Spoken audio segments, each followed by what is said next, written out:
Okay, so I'm going to tell you a little bit about what we're up to and about some of the policy changes that have made it possible. So I really enjoyed Brad's talk. I mean, when you listen to it, you get, on one hand, frustrated by how slow City Hall is at making a lot of the reasonable changes that we all expect. You get excited by the fact that we have someone like Brad in council who's pushing the ball forward. But I think it is worth saying that policy has moved, at least directionally, in a positive way over the last few years. Probably not as much as it needs to, but still positive. And that's unlocked a lot of potential and opportunity for us. So I'm a partner in Toronto Standard. My two partners, Matt and Chris, are at the back there.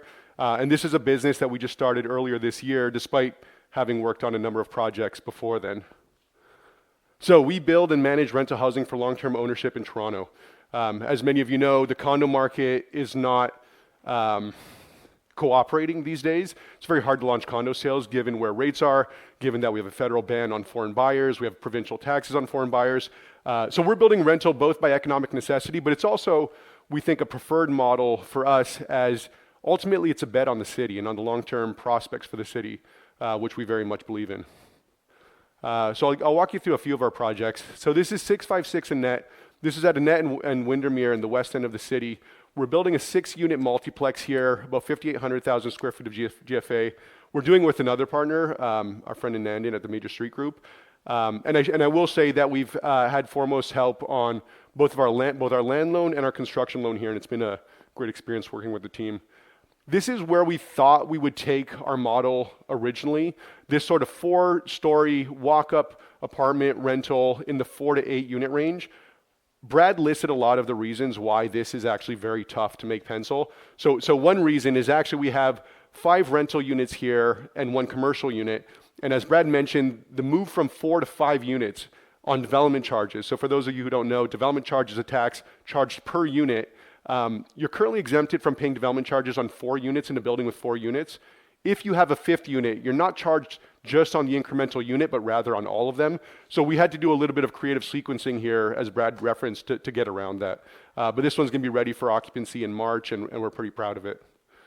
1006 Kipling Ave. So this is a 6-story with a 7-story mechanical penthouse and amenity space, but a 6-story rental building that's taking advantage of the city's new major streets policy, which I'm going to get into. So this is on Kipling, just north of the 6 Point Plaza interchange, Dundas and Bloor, and again, purpose-built rental. Because of the major streets policy, which again is positive policy change that we've seen at the city, it doesn't go as far as we'd like it to go, but it does mean that we're not going to need an official plan amendment here. We're not going to need a zoning bylaw amendment here. We could go straight to committee of adjustment for minor variances, despite this being on neighborhoods designated land, on residential zoned land in a neighborhood on Kipling. 1423 Dufferin Street, so this will be 59 units. The rendering is actually a little bit outdated. We're adding 1 more story here just to take full advantage of the site. This is Dufferin, just north of Geary Ave. If you're familiar, we like Geary a lot. And I'm showing these 3 because they all take advantage of different policy frameworks. So this one is on what's called an expanded avenue, where it's not currently designated avenue, but the city wants to expand the Dufferin Avenue to this stretch between DuPont and Davenport, and I'll talk a little bit about that. This will again be purpose-built rental, targeted to young professionals, and we're just ramping up on this one as well. So this is a bit of a flavor of more of the sort of scale that we're interested in as we build this business. Less so, frankly, the 4-unit walk-up rentals, more so the 6 to 8-story rental buildings, what we would consider in Toronto kind of like the lower end of mid-rise. So why now? Why did we start this business now? Why are we doing these specific projects now? And why rental now? So a few things. The major streets policy and updated avenues. So this has everything to do with the zoning and what you're allowed to build in terms of scale, where. So I'll show you a couple of maps.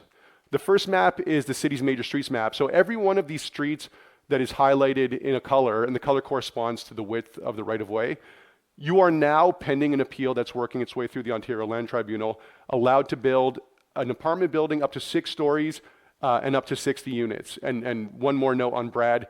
He mentioned that the original proposal from community planning was for a 30-unit cap. It was through his activism and his lobbying and his efforts at the Planning and Housing Committee that threshold got bumped up to 60 units, below which, at 30 units, it's actually quite hard to find sites for which this scale pencils. So this is brand new. You'll notice that a lot of these streets go through neighborhoods where you currently see 1, 2-story detached and semi-detached housing. You are now allowed to build a six-story building with up to 60 units as of right. This is the city's avenues map. So the brown, the darker brown, these are current avenues where since 2013, mid-rise development has been encouraged and permitted.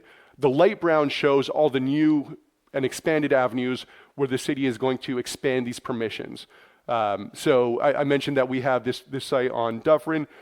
I think we're right here. So between Davenport and DuPont on Dufferin is not currently designated avenue. So that rendering that I showed you would be very hard actually to get through planning today. Given this upcoming policy change, it's going to become a lot easier. Along with the new designation, the city is also updating the zoning bylaw to match the official plan. So it used to be that as of 2013, even if you had permission according to the official plan to build these mid-rise buildings, you still needed a full zoning bylaw amendment to have the zoning bylaw amended to match the official plan permissions. The idea now is to have these two documents say the same thing so that, again, you could do this through either as of right permissions or with minor variances sought through the Committee of Adjustments. Another change that's happening at the same time is the change to the city's mid-rise design guidelines. So you'll know that mid-rise development for the last 10 years in Toronto has kind of taken the shape of like half of a Mayan pyramid, where you have compliance with what's called a 45-degree angular plane at the rear, and you're stepping back at every floor. And it makes for really difficult and inefficient construction. It makes for less energy efficient buildings, and ultimately you're losing leasable or saleable area. So the city's also updating its mid-rise design guidelines to allow for boxier and frankly more efficient and cheaper and easier to build shapes. And that's some images to reflect that. So the other big reason, or other big why now, so we now have HST exemption on purpose-built rental. So this was initiated by the federal government. It was matched by the provincial government. So it used to be that if you built a purpose-built rental building, you had to do a self-assessment, add occupancy, and pay HST on that. You are now exempt from paying HST on purpose-built rental buildings. Type G loading. So Type G loading space is like a city-sized garbage loading bay, very big, often not feasible if you're talking about tighter mid-block sites like our Dufferin site. So it used to be that you could build a building with curbside garbage collection up to 30 units. The city has now increased that threshold where between 30 and 60 units, with some discretion, with the city manager's permission, you could get exemption on your Type G so that you could do either curbside garbage collection or private garbage collection, which matters a lot when you don't have to build a full Type G loading space in these smaller buildings. No minimum parking requirements. I put a little bit of an asterisk on this because we do still have minimum parking requirements for accessible and visitor spaces. But beyond that, there are no longer any minimum parking requirements. Our buildings, we look for sites that we could fit or accommodate minimal parking, where we think that there's either transit adjacency that works in our favor, or it's a central kind of walkable location. We're building slab-on-grade buildings, no below-grade areas, no below-grade parking, and that's a big component in terms of us making the pro formas work. So this was enabled by policy just a couple of years ago. Development charges deferral. So on rental buildings, well, the standard way of paying development charges is when you have your building permits issued, you have to pay your development charges. On rental buildings, you could defer your first payment, or you could defer payment to occupancy. So you're saving a lot of these costs by just kind of deferring them to when you have some income from the building. And then on rental buildings specifically, you could break your total balance due on development charges into 6 annual payments beginning at occupancy. So this is another benefit to building rental. No rent control. So in 2018, when Doug Ford was elected, one of the first things he did with Bill 108 was end rent control on new buildings. So any building that is occupied, any unit that is occupied for the first time, I think it was post-November 2018, is no longer subject to rent control.